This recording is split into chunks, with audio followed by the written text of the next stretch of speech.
we're back to an original space for the South Bend Lyric Opera. You guys have been doing this for 10 years now and bringing it kind of back home where we're at right now. This isn't where you're going to be performing this year, but this is an important space for you two at the Lang Lab. It is indeed. This is what we started 10 years ago. In fact, in this room, this very room, we have started our very first meeting about doing an opera.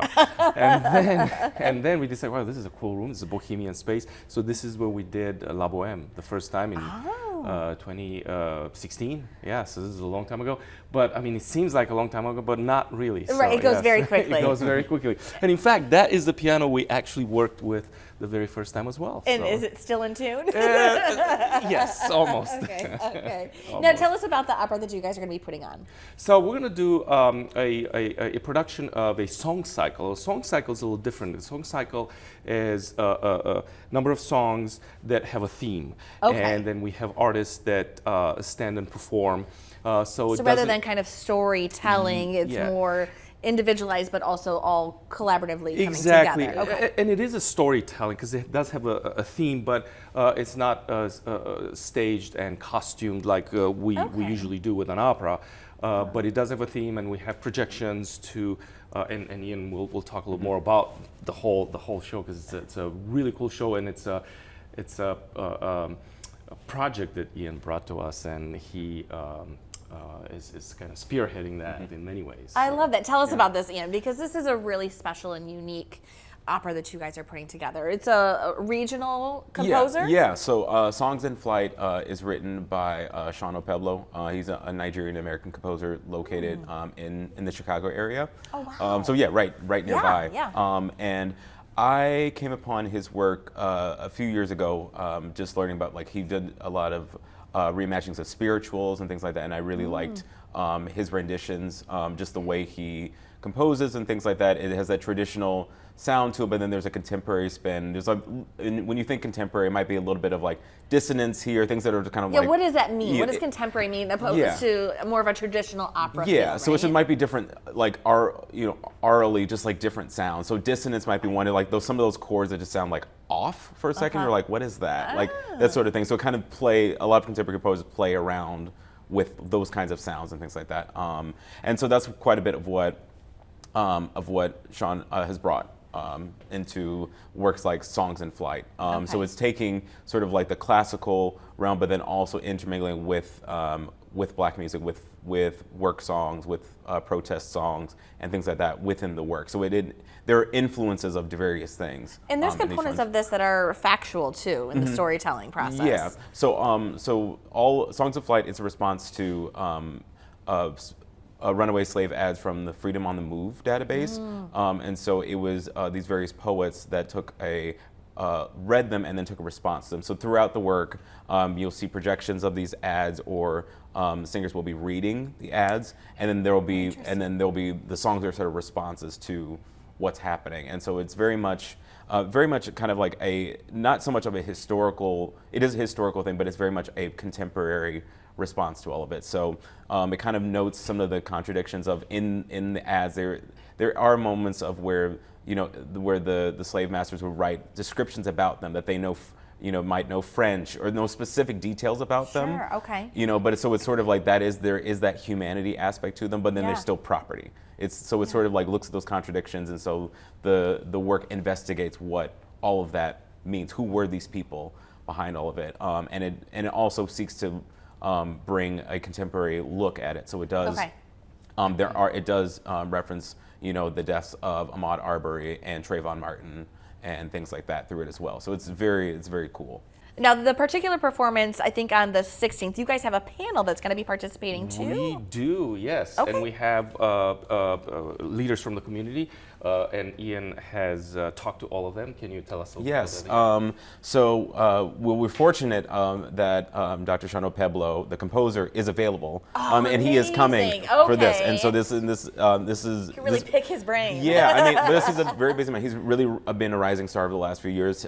His last album of spirituals and songs was Grammy nominated and everything like that. So he's gotten really rising. So we're really fortunate that he'll be able to come and talk. We've also got him. We've got Dr. Daryl Heller of the Civil Rights Heritage Center to come and talk, as well as Dr. Dave Bryant. the social action project. And will that be before or after the performance? So Sean O'Pebble will talk like just a little bit before Okay. the performance, just kind of giving the overview of like what this So is. don't be late. Yeah. Yes. And then afterwards, after the performance, then there'll be a little bit of the panel discussion about what people just saw, kind of like how what a response to it, what do we do at this love point that. after that. I love that. Now, as a director, I know you've had many themes in the past. Why specifically this theme? Partly because Ian brought it to me and I didn't know about the work, and he And this presented- isn't a debut. This is has it's been It's been performed It has. before Okay. in New York, and we are and he brought it to me, and I was like, yeah, we got to do this. It's a great show, and we've done shows like this in the past in terms of contemporary shows. As we said, they have modern themes that we deal with today, but also take on themes as this particular work is going to show on things that happen, historical things, and we take our contemporary view on that, and then so we've done these things in the past, and then we will continue to do that as part of our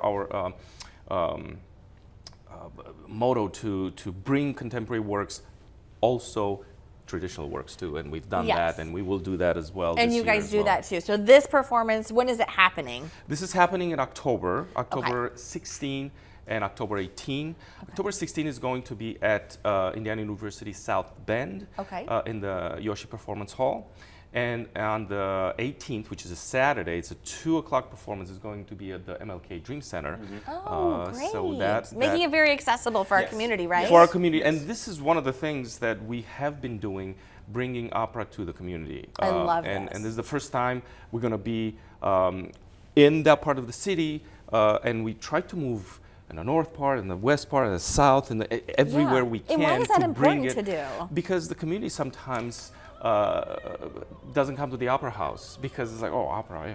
But it is true. It's People- very intimidating, It if is. you will, It is right? very intimidating. So we have performed at Art Beat, we have performed at Yard, we have performed various places because we want to bring opera and we want to bring this art form to the community, and this is what we were trying to do. I love that. Now, Ian, you have performed in these performances as well too here with South Bend Lyric Opera. Talk about that aspect coming from a performance view. So I definitely to that point of like opera can be intimidating. I know it took me it definitely took me for a second to figure out like what is this? Why am I sitting here for this long period of time while people are just like singing at me or whatever?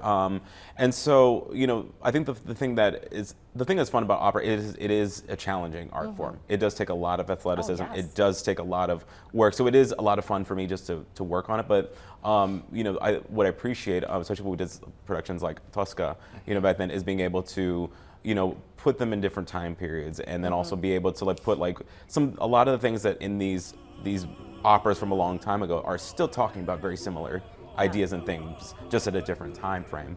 But yeah, I like being able to appreciate, to reinterpret, and being able to bring my own taste into a character, or what I think these things are, and things like that at each performance. And how many performers do you have in this particular production? So in this particular production, we have 4 singers and 1 pianist. Okay. So there's going to be 2 sopranos, a countertenor, and a baritone. Do people need to get tickets? Yes, we have a link for that on our website, and you can buy tickets for the show on the 16th. The show on the 18th is going to be free to the public. Oh my gosh, amazing. Yes. What a gift. Yes. Thank you so much.